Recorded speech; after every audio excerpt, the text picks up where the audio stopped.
प्रभु क्षीरमय सिंधु ये तेरा ये तुम्हें तो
नील अंबुति तट अंबुति बोलते समुद्र नील समुद्र कूल तट बोलते कूल नील समुद्र कूल बसी नील चक्र पाट उड़े खाली से नुहे से जो पतित पावन मान उड़ी बड़ देउल से पतित पावन मान भक्त मान को डाकुची मोर भक्त माने मोर ये फोटो छाया तलू टे आस टे कैबल्य चाखी दियो ये भव संसार उद्धार हो जाए किए डाकुची पतित पावन बाना से बाना डाकुची केमिति डाकुची से भक्त पिता भक्त पिता भक्त पिता भक्त पिता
प्रभु हे पतित पावन बाना केमिति डाकुची भक्त बजे बजे डाकुची भक्त केते बेले बाजे श्री गुंडीचा रथ यात्रा महाप्रभु विजय करती भक्त को उद्धार करने बड़दाण्डे तीन रथर 150 पट घट बाकी तेणु से न्याय को नहीं पतित पावन बाना आज घट बाड़ी बाड़ी डाकुची हे भक्त माने कौन ये भक्त छाया तलू आस टे कैबल्य चाखी दियो जय जगन्नाथ कुह ये भव संसार उद्धार हो जाए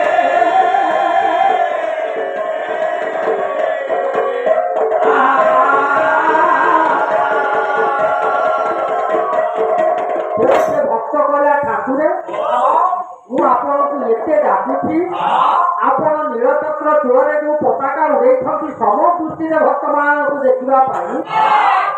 ମୁଁ ଜଣେ ଭକ୍ତ ନୁହଁ, ମୋ ଡାକ କଣ ଆପଣଙ୍କୁ ଶୁଭୁନି? ଆପଣ ପରା ନୀଳକଣ୍ଡରେ ବିରାଜମାନ କରିଛନ୍ତି, ଆପଣଙ୍କର ଦାନା ପରା ଡାକୁଛି ଉଦ୍ଧାର କରିବା ପାଇଁ। ଆପଣ ଟିକେ ଡାକ ଶୁଣୁନାହାନ୍ତି। କଣ ମୁଁ ଆପଣଙ୍କୁ ଦେବି? କୋଉ ଭକ୍ତ କଣ ଦେଇଛି ଆପଣଙ୍କୁ? ଆପଣ ତା ଡାକ ଶୁଣିଛନ୍ତି। ଭକ୍ତ ଆଜି ଭାବୁଛି ଏକ କଳିଯୁଗ ଲାଞ୍ଚୁଆ ଯୁଗ, ଯଦି କିଛି ପ୍ରଭୁଙ୍କୁ ଲାଞ୍ଚ ଦିଅନ୍ତି ତାହେଲେ ପ୍ରଭୁ ମୋ ଡାକ ଶୁଣନ୍ତେ। ଭକ୍ତ କହିଲା କଣ? କିଏ ଆପଣ ଦେବି ଯେ କରୁଣା ହବ ଅଟେ ତୁମ୍ଭରି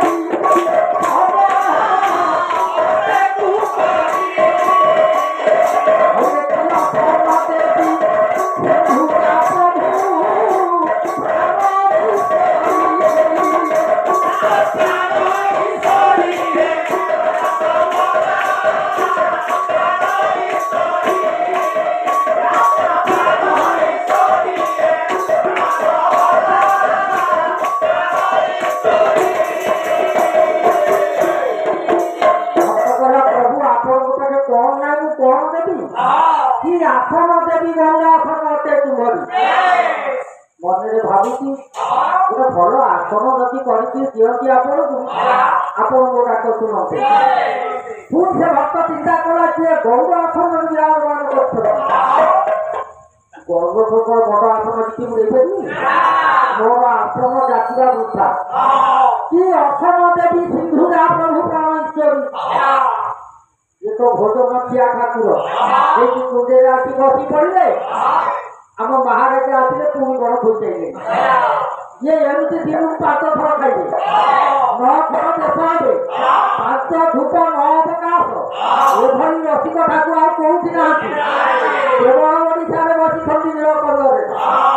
ତେଣୁ ଭକ୍ତ କହିଲା ଠାକୁର ଆପଣଙ୍କୁ ଭୋଜନ ଦେଲେ ଆପଣ ମୋ ଡାକ ଶୁଣିବେ। ଭକ୍ତ ଭାବୁଛି ଠାକୁର ଭୋଜନ ପ୍ରିୟ।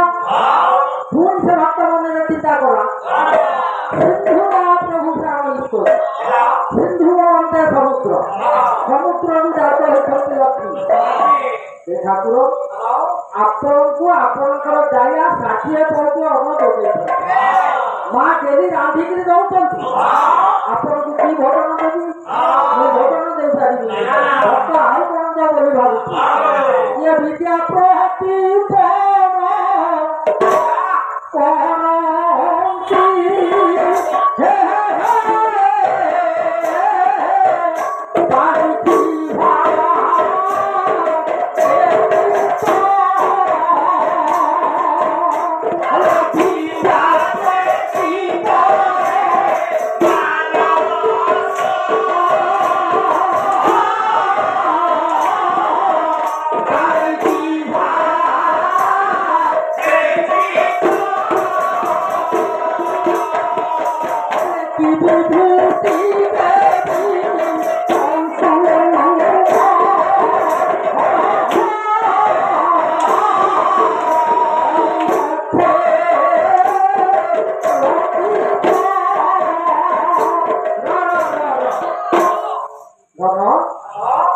ଭାବୁଛି ଆସନ ଦେଇପାରିଲିନି, କି ଭୋଜନ ମଧ୍ୟ ଦେଇପାରିଲିନି।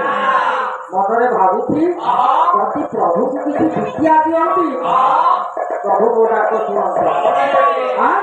ସେଇ ଭକ୍ତ ପୁଣି ଭାବୁଛି ବିଦ୍ୟା ପ୍ରତିପଣ କରନ୍ତି ବାଣୀ ଜିହ୍ୱାଗ୍ରେ ସ୍ଥିତ। ଏ ଠାକୁରେ ଆପଣଙ୍କର ଜିହ୍ୱାଗ୍ରରେ ସରସ୍ୱତୀ ଅଛନ୍ତି, ଆପଣଙ୍କ ପାଖରେ ବିଦ୍ୟାର ଭଣ୍ଡାର। ମୁଁ ଆପଣଙ୍କୁ କି ବିଦ୍ୟା ଦେବି? ବିଦ୍ୟା ଦେଇପାରିବିନି। ଭକ୍ତ କଲା କି ବିଭୂତି ଦେବି? କୌତୁଭ ମଣି ରକ୍ଷେ ଲମ୍ବିତ। ଏ ଠାକୁର କଳିଯୁଗରେ ଧର୍ମ ହଉଛି ସାର। ଯାହା ପାଖେ ଧନ ଅଛି ସେ ମୂର୍ଖଟେ ହେଲେ ମଧ୍ୟ ତାକୁ ଆଦର ଅଛି। ଯାହା ପାଖେ ଧନ ନାହିଁ, ଅଭାବିକ ଲୋକ, ଗରିବ ଲୋକ, ତାକୁ କିଏ ପଚାରୁଛି? ତେଣୁ ଧନ ସାର। ଭକ୍ତ କଲା ପ୍ରଭୁ ଗୁରେ ଧନ ଆପଣଙ୍କୁ ଦେଲେ ଆପଣ ମୋ ଡାକ ଶୁଣନ୍ତେ। ପୁଣି ସେ ଭକ୍ତ ଭାବିଲା ଭୁଲ ହେଇଗଲା। ପ୍ରଭୁଙ୍କର ଗଳାରେ ଯଦି କୌତୁଭ ମଣି ପଡ଼ିଛି ମୋ ପାଖେ କଣ ବଡ଼ ଧର୍ମ ଅଛି ଦେବି? ମୁଁ ଧର୍ମ ଦେଇପାରିବି। ଭକ୍ତ କହୁଛି ଠାକୁରେ କିଛି ଦେଇପାରିବି। ଇଏ ବିଶ୍ୱ ସଂସାର ଆପଣଙ୍କର। ତେଣୁ ଆପଣ ଆଜି ନିକୁଞ୍ଜ କାନନରେ ଧୂଳନରେ ବସିଛନ୍ତି। ଏ ଜନ୍ମ ଧର୍ମ ଧରି ଯୋଉ ଭାବନା ମନରେ ଅଛି ଟିକେ ଆପଣ ରକ୍ଷା କରିବେ। ଆଜି ଏ ପାପ ନୟନେ ଏ ସତେ ବୃନ୍ଦାବନେ ଏ ପାପ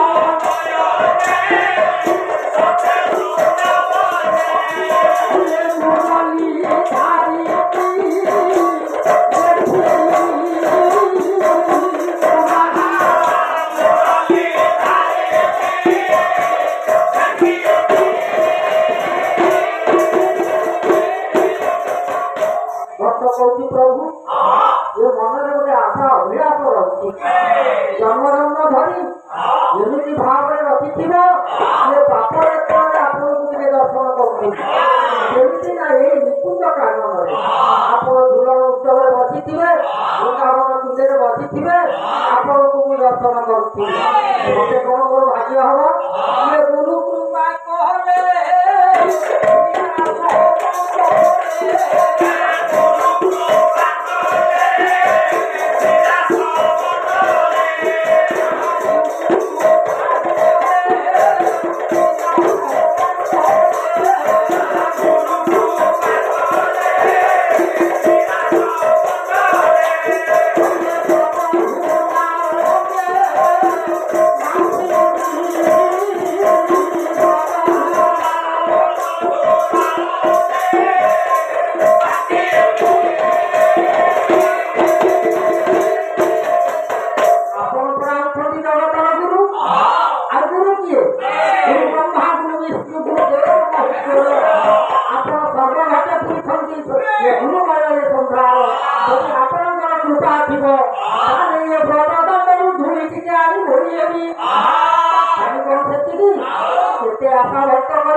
ସମୁଦ୍ର ବୁଦ୍ଧି ଅର୍ଥ କନ୍ୟା ସମୁଦ୍ରର କନ୍ୟା ହେଉଛନ୍ତି ଲକ୍ଷ୍ମୀ ଠାକୁରାଣୀ ତେଣୁ ଲକ୍ଷ୍ମୀ ଠାକୁରାଣୀ ପ୍ରଭୁ ନାରାୟଣଙ୍କର ଅନନ୍ତ ଶୟନ ଉପରେ ଯଦି ଥରେ ମାତ୍ର ପାଦ ମଞ୍ଚାଡ଼ି ଦିଅନ୍ତି ତାଙ୍କ ସେବା ଟିକେ କରିଦିଅନ୍ତି ତାଙ୍କର ଯୁଗ ଯୁଗ ଧରି ବାଧା କ୍ଷୟ ଦୂର ହଉ ତେଣୁ ସେଇ ଲକ୍ଷ୍ମୀ ନାରାୟଣଙ୍କର ନାମକୁ କଳିହତ ଯିବା ଯଦି ସଦା ସର୍ବଦା ନାମ ଜପ କରିବା ଗୋପୀନାଥଙ୍କୁ ସଦା ସର୍ବଦା ଯଦି ଭଗବତୀ ବନ୍ଦନ କରିବ ମନ ମଧ୍ୟରେ ତାହେଲେ ଇଏ ଭବ ସଂସାର ଜନ୍ମ ଜନ୍ମାନ୍ତର ବାଧା କ୍ଷୟ ଦୂର ହେଇଯିବ ନାଇଁ ସେଇ ଲକ୍ଷ୍ମୀ ନାରାୟଣ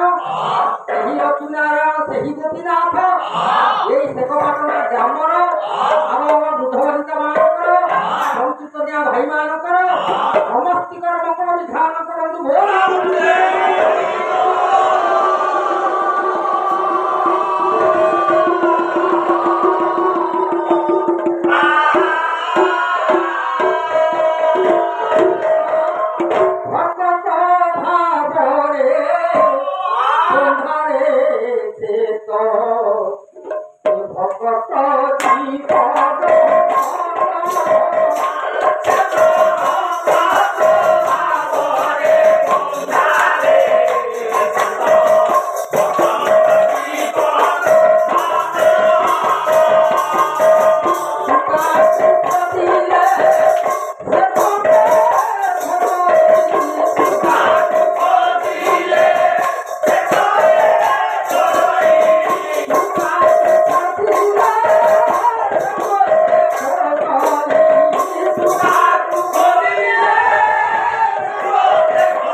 লীলা যাত্রা চালিছি প্রভুঙ্কর কথা বিপদ শুনিবা সেই প্রভু আজ দ্বাপর যুগরে অনুভব লীলা বিচিত্র লীলা କରିଛନ୍ତି তাଙ୍କ লীলাକୁ କିଏ ବର୍ଣ୍ଣିବ କିଏ ବର୍ଣ୍ଣି ପାରିବ ଭରସା ଧାରା କିଏ ବର୍ଣ୍ଣି ପାରିବ ଭରସା ଧାରା କିଏ ବର୍ଣ୍ଣି ପାରିବ